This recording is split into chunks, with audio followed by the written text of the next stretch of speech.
So speaking of failure, where have you failed? Or rather, you don't have to be specific. What are the lessons that you've? What are the best lessons you've gotten out of failure? Wow, that's a big question. Assuming you've ever failed. No, look, I mean, I think we fail every day. I mean, if you're not failing, you're not trying hard enough.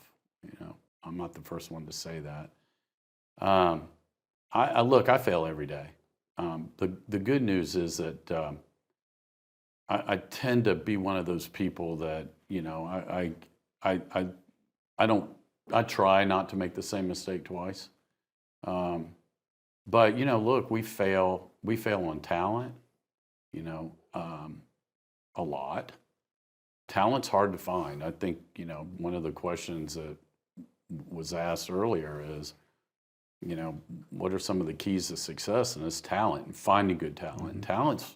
Talent's hard to find, especially when you balance talent with trust, because those are kind of two things that have to go hand in hand there. So, you know, it's a tough question to answer.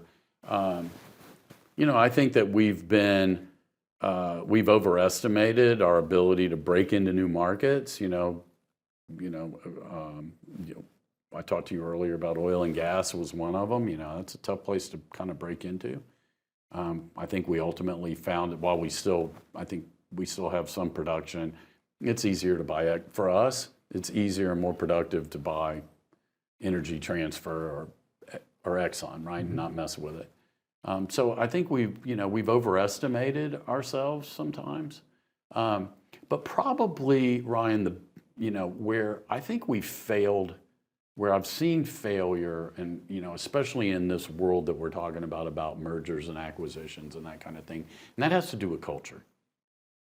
You know, you go into these things with, hey, we're going to build a new company, we're going to merge together and we're going to be better, you know, and we're going to merge our cultures. No, you're not, right? My experience anyway is no, you're not.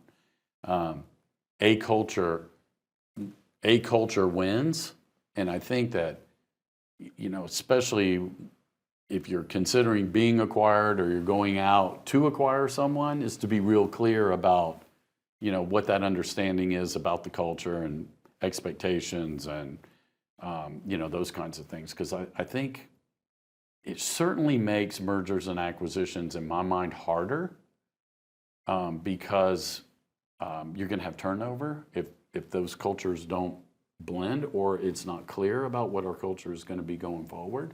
You're going to get down the road and you know, you're going to have turnover and those kinds of things that are going to stub your toe. So I think culture is a really big, you know, it would be a big one that I would put up there about, you know, where have I stubbed my toe, where have I made my mistake, is not being clear going in as to what the expectations are regarding culture.